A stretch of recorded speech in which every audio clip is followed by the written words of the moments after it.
Hey guys, welcome back. Today we're going to be opening the Scarlet and Violet Temporal Forces ETB. Now this is the new set that just came out earlier this month, and we're going to see if this is worth your hard-earned money. So this comes with the standard ETB stuff, your little booklets, all the Pokemon TCG stuff that I personally don't really care about. And then it comes with, of course, the 9 booster packs right here. So it does come with 9 booster packs, as I mentioned earlier. I guess we'll just open them and see what we can get. Alright, we're gonna open up this first pack, see if we can get anything good.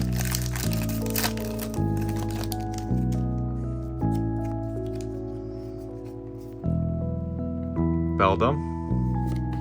Heatmore. Oh, look at that Ricoli.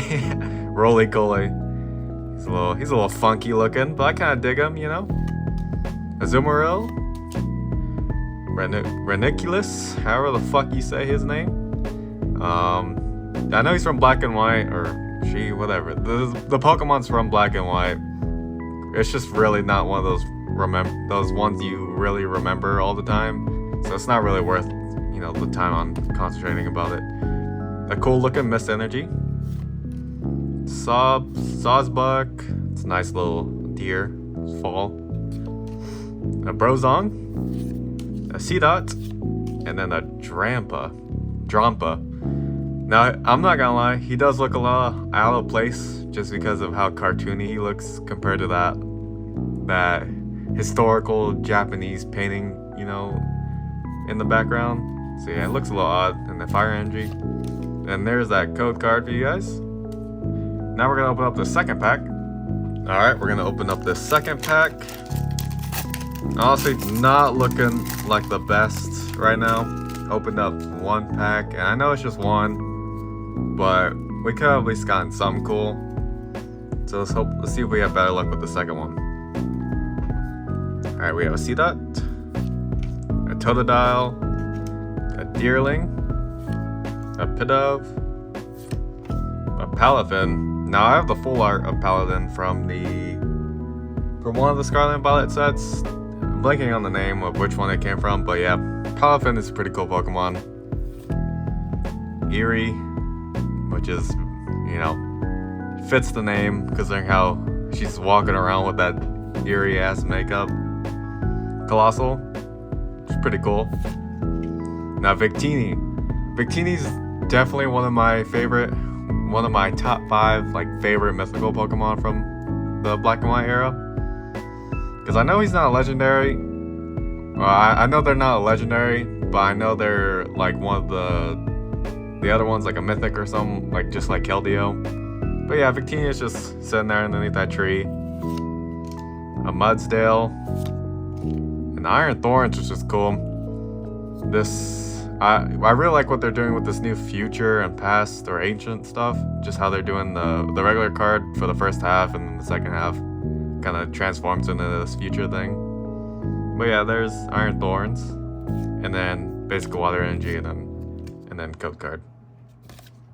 All right, let's start with this third pack.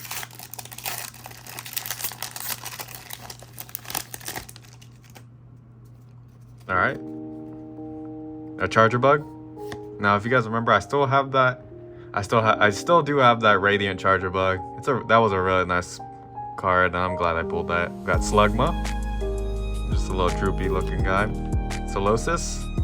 Once again, it's one of those Pokemon you just don't really remember. Obviously, if you think back, you remember Slugma because he's got the stupid name Slugma. Slug my balls.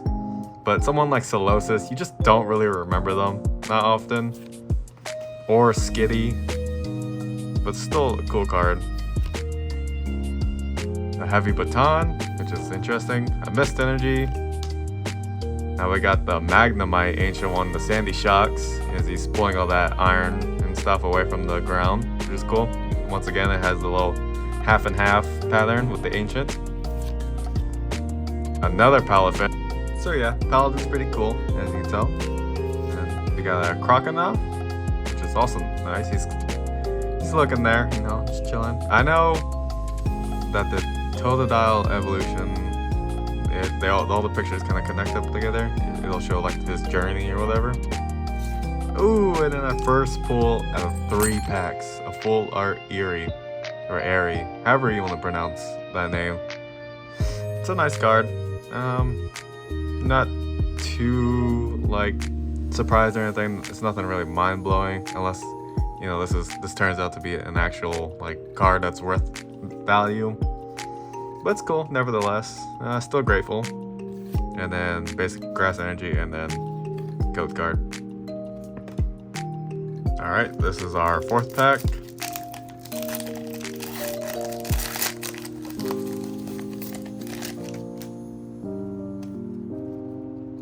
Alright, we got a Turtwig, a Poochyena, a Wiglet.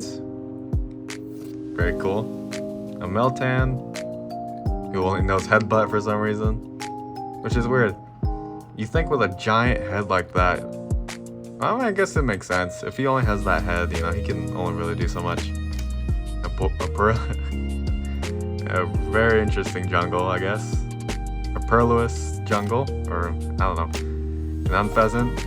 Now this one, the Unpheasant is a decent Pokemon for Gen 5. I remember when I had a DS, or I guess I still have my DS, but I used to play Pokemon Black, and Unpheasant was the first evolution I ever did. It was either the male one or the female one that I had, but I think it was probably the male, because I remember it didn't have the mask, and I'm pretty sure it's just like the females. Pretty sure it's like peacocks, or maybe this was the male. It might be like peacocks where the males are more colorful than the females, but I don't remember, but I'm pretty sure I had the one without the mask.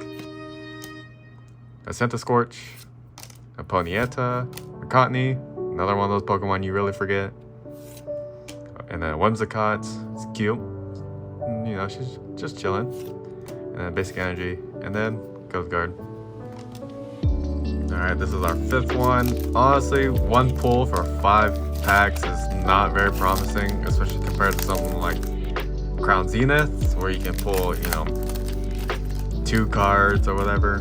You know, just pull more things. So yeah, I mean, other than that, the art was pretty cool.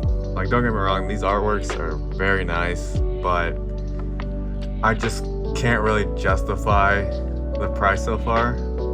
Especially since you're at the end of the day, you're spending $50 or more, depending on where you get it, just to get a whole lot of nothing, basically a nothing sandwich. But hopefully with these last 4 packs, it'll change my mind, and we'll have to see. So yeah, Roller, Ponyta, a Chatot, Cottony, Roserade, Excadrill, Keldeo, one of my favorite Pokemons. I like Keldeo. Ghastly, Mudsdale. Ooh, second hit, Morty's Conviction.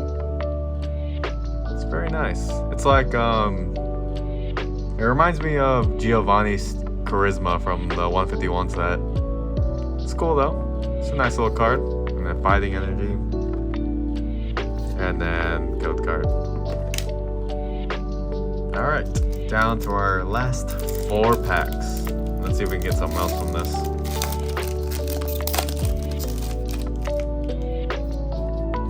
I know I'm not doing any special card trick or anything, but I'm just trying to save you guys some time and just to give you a good idea of what you'll get from this ETB. A Meditite, Turtonator, Hoot, another Heavy Battalion, an Iron Valent, which is cool, and a Sandy Shocks, Colossal, a Crocodile, ooh, and a Miraidon, which is cool, and then basic green energy, and then code.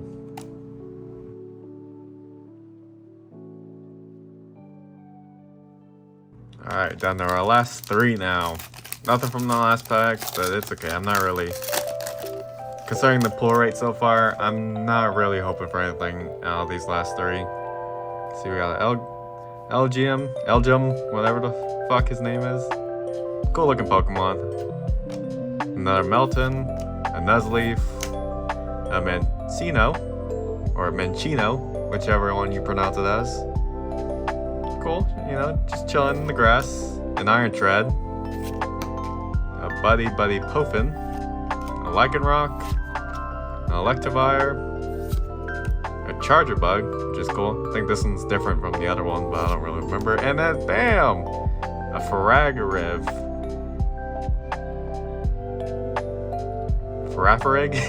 I don't know. Whatever. The evolution to Girafarig. That's cool. A little head is poking out. It's a nice little card. And then we'll put that over there. And then we finish it off with a basic Fighting Energy. Then Code Card. There you go.